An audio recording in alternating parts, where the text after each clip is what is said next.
You know the scene. You're wandering through a store, minding your own business, and someone offers you a free sample. A little piece of cheese, a tiny cup of coffee. It seems so simple, right? A friendly gesture. But what if I told you that that simple act is one of the most powerful sales tactics ever created? It's all about a psychological trigger that works on us without us even realizing it. So let's dive into the hidden power of free. Seriously, think about it for a second.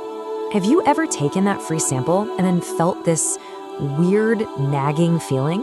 This little bit of pressure to actually buy the full-size product? Like you somehow owe them something now? If you've ever felt that little ping of obligation, trust me, you are not alone. In fact, get this.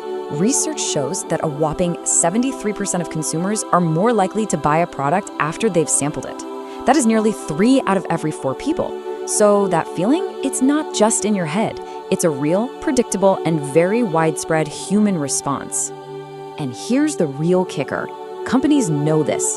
That feeling of obligation isn't some happy accident for them. It's the entire point. It's the intended result of a powerful psychological trigger that's been studied, refined, and perfected for decades. So how in the world do they do it? Well, to really get what's going on under the surface, we need to talk about a funny little quirk of the human brain. Its absolute love of taking shortcuts. I mean, think about it. We can't possibly analyze every single piece of info for every decision we make all day. We'd be exhausted. So we use these mental shortcuts. There's this classic story from the psychologist Robert Cialdini about a jewelry store owner who just could not sell her turquoise jewelry. So out of frustration, she scribbles a note for her staff to cut the price in half. But the employee misread it and doubled the price instead. And guess what happened? The entire collection sold out, almost overnight. Why? Because the tourists were using a simple shortcut. Expensive equals good. Cialdini has this great name for it, click-whir. The click is the trigger, in this case, the high price tag, and whir is our automatic, pre-programmed response that just rolls out. It's like we all have these cassette tapes in our heads, and certain triggers just hit the play button. Now, most of the time this is super helpful, but it can also be used to influence us. And, one of the oldest, most powerful of these click-whir triggers is something that's just baked into our social DNA. It's called the rule of reciprocity. So the norm of reciprocity is this universal, unwritten social rule that says we have to try and repay what someone else gives us. When somebody does you a favor, you feel this internal pressure, right? This little nagging feeling of debt until you've paid it back. It's basically the glue that holds societies together, building trust and cooperation. Okay, so here's the playbook for how it's used as a weapon of influence. Step 1, someone gives you an unsolicited gift. Yep, like that free sample. Step 2, that immediately creates a feeling of indebtedness, even if you didn't ask for the gift in the first place. And step 3, to get rid of that uncomfortable feeling, you feel this powerful urge to return the favor, often by buying something. Click, whir. What's really fascinating is that reciprocity is a two-sided coin. On one side, you have positive reciprocity. You do something nice for me, I do something nice for you. It's all about cooperation. But then there's the other side, negative reciprocity, the old eye for an eye. You harm me, I harm you back. It's a fundamental way we keep the social books balanced, for better or for worse. And the power of this rule is just immense. It works even if the gift is tiny or something you didn't even want, or it's from someone you don't particularly like. The Hare Krishna movement famously used this in airports for years. They just thrust a flower into your hand and refused to take it back.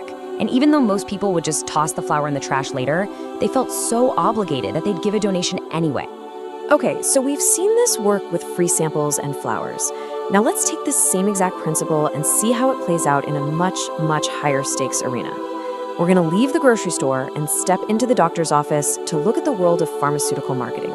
For decades, people have been worried about drug companies giving gifts to doctors. Back in the 80s, we're talking about lavish gifts, vacations, big payments. By the 1990s, organizations tried to put a lid on it, setting a $100 limit. But even into the 2000s, the new code still had this huge loophole. They specifically allowed for items of minimal value, branded pens, notepads, and the classic free lunch for the office, the very definition of a small, unsolicited gift. And please, do not mistake minimal value for a minimal effort. At the time this research was happening, the pharmaceutical industry was spending an incredible $12 billion a year on these gifts and payments to physicians. That's not a mistake, it's a very calculated investment.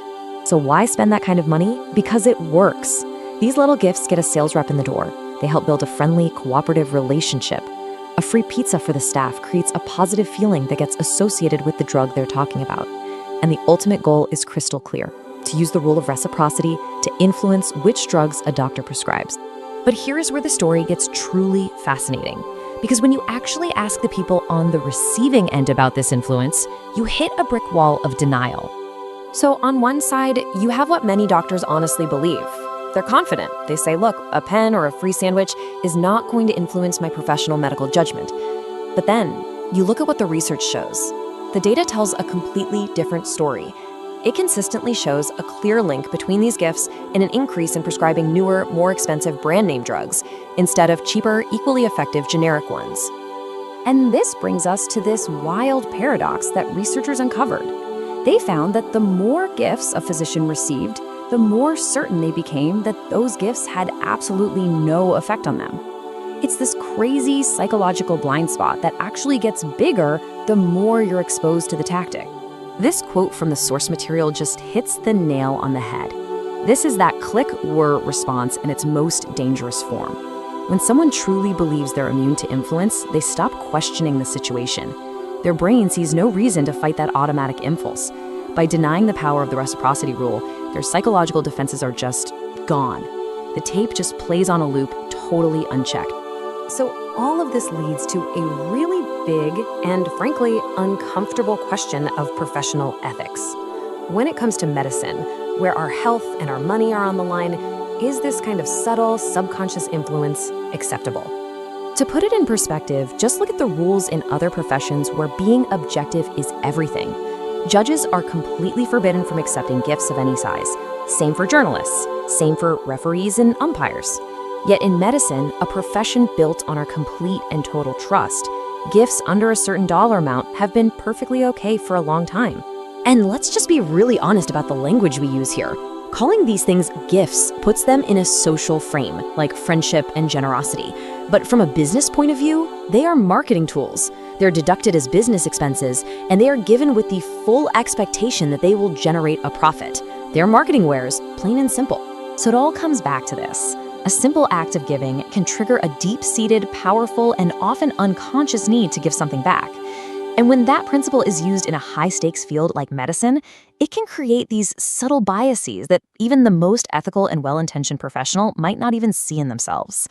Which leaves us with a critical question. When a professional's judgment can affect our health and our finances, where do we draw the line between a harmless gesture and a true conflict of interest? It's definitely something to think about the next time someone hands you something for free.